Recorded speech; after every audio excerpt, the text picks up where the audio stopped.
We have met that objective and then some. The Bradley Armored Personnel Carrier will bring troops to a combat zone swiftly, efficiently, and safely. It will hold 11 men, plus a driver, and features a 20-millimeter cannon, which will provide ample firepower and at the same time flexibility. Lightly armored, speedy, and solidly engineered, our troops will be arriving at the battlefield in the very finest American technology has to offer. And at $1.5 million per, a real bargain. Nice work, Colonel. Outstanding. Damn impressive. In other words, it was designed to be a big taxi cab, drive guys to the battlefield and go back home. But how did it end up with a turret on top?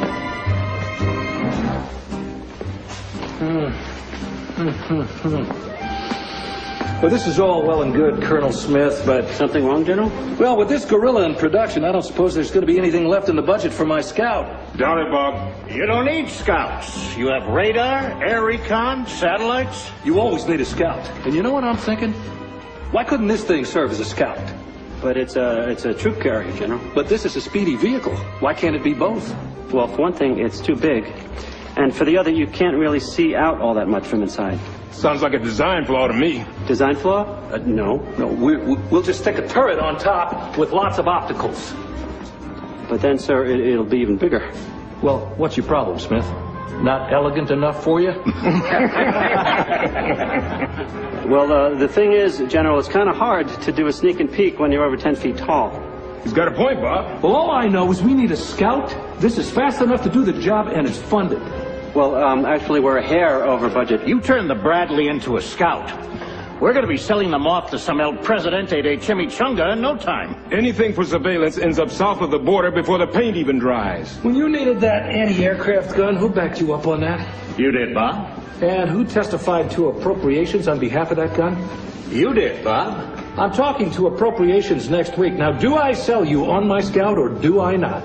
You did, Bob. And how about some portholes along the side for individual firearms so the fellas can stick out their guns and shoot people? Good. And you know what, Colonel? We already have the turret. We ought to get the biggest bang we can up there. I'm sorry, bang, sir? You can't hurt anybody with that pansy-ass gun. Add on some firepower.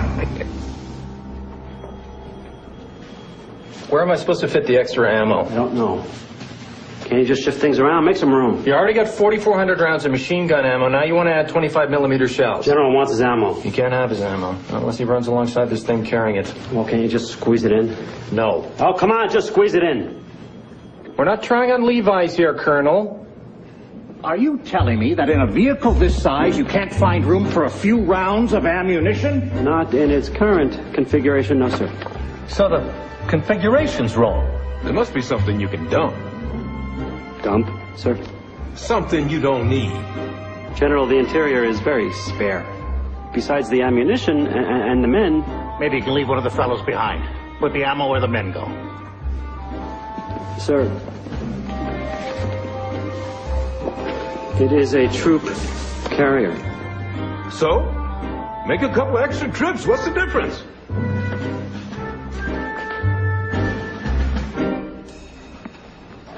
They want a transport that doesn't carry men and a scout that's got a cannon as big as a tank's on it.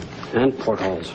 Oh, great! Portholes. So the guys can shoot out whatever they can't hit with their cannon. You don't have to buy the damn thing, Jones. Just draw it.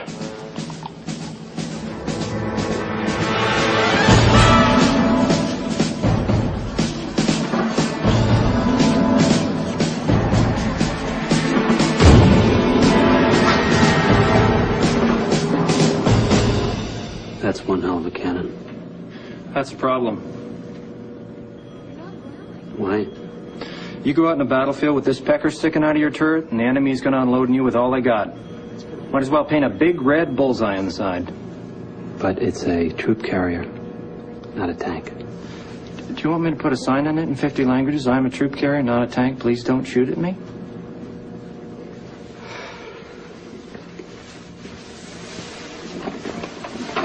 This was going to be so beautiful. That's good work, Smith. Looks perfect to me. Thank you, sir. Thing is, Yes, General? looks a little like a tank with that cannon on top. Probably gonna draw more fire. Actually, sir, that has come to our attention. We know it's not a tank, but will the other side? I guess we could always thicken the armor, toughen up the hide a bit. Colonel Smith, could you explain why you put those portholes there? Yes, sir.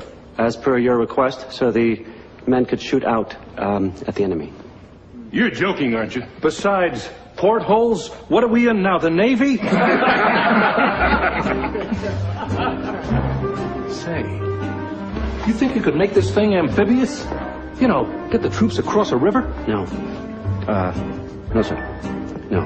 No. Amphibious? The Bradley's supposed to swim? In theory, at least. Amphibious troop carrier / scout / tank. Couple more months, I bet they can get this thing to fly. What's this in the margin? Please help me. I am losing my mind. RLS.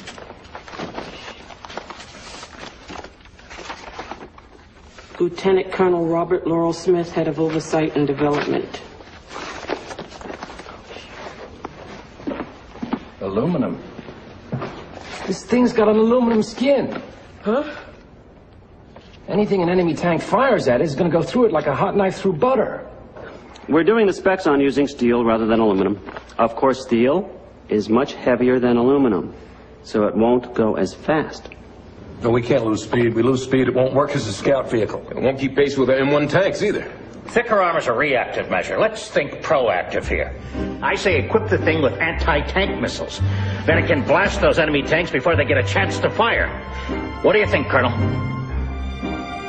Fine! Anti-tank missiles? I don't know. Where do I put them? The men will have to wear the missiles as hats. I don't know, Jones. That's why you get paid the big bucks. Colonel, there's no room. We're not talking Got about... a pair of Levi's. I know! God damn it! What we are talking about is 11 years with nothing to show for it. Except an ulcer the size of the District of Columbia and a career that's on permanent hold. You see this? I've been a bird colonel so long, I swear I'm growing feathers. Now, if you have to design hats to hold those goddamn missiles, then just do it.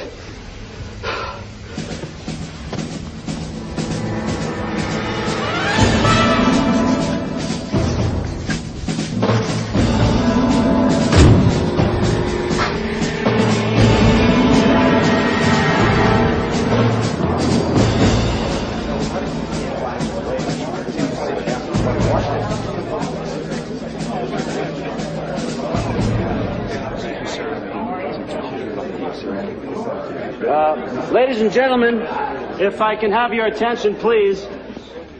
If you'd all just take your seats. Thank you.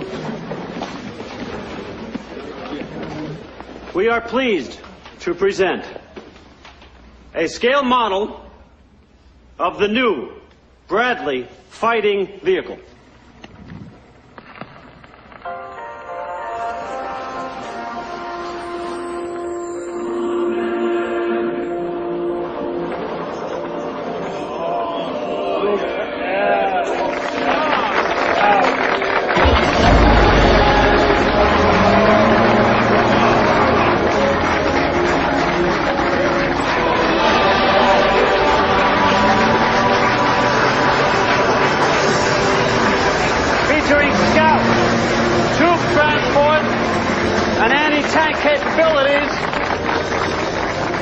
It carries 6 men.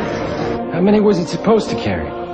11. Bradley is outfitted with the most sophisticated surveillance equipment ever developed. It is also equipped with a rapid-fire cannon and an anti-tank rocket launcher. Which means it's loaded with 1,500 shells and 10-tow anti-tank missiles. So in summation, gentlemen, what you have before you is a troop transport that can't carry troops, a reconnaissance vehicle that's too conspicuous to do reconnaissance, and a quasi-tank that has less armor than a snowblower, but has enough ammo to take out half of D.C. Fantastic. Congratulations.